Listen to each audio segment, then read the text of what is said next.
Hi అండి. మనము మామూలుగా సాంబార్ చేసుకుంటాం కదండి, దాంట్లో కందిపప్పు వేస్తాము. అలా కాకోకుండా పెసరపప్పు వేస్తే చాలా బాగుంటుంది.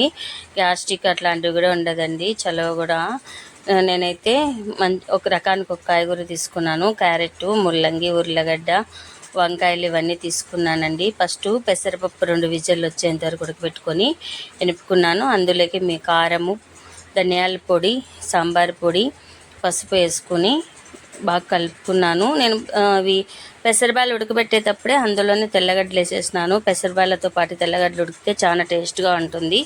పోపు పెట్టుకున్నాను. పోపులోకి తిరువాత వేసిన తర్వాత వంకాయ ముక్కలు సపరేట్ తరిగి పెట్టుకొని వంకాయ ముక్కలు వేసుకున్నానండి. వేసుకొని టమోటాలు వేసి మూత పెట్టేసి వంకాయలు బాగా మగ్గిన తర్వాత ఈ కలిపి పెట్టుకున్న పప్పు, అదేవిధంగా ఉడకబెట్టుకున్న కాయగూరలను కలిపేసి, ఇదిగోండి కొంచెం కొత్తిమీర, రుచికి తగినంత సాల్ట్ వేసి కలిపేసి బాగా ఉడికినిస్తే చాలా అంటే చాలా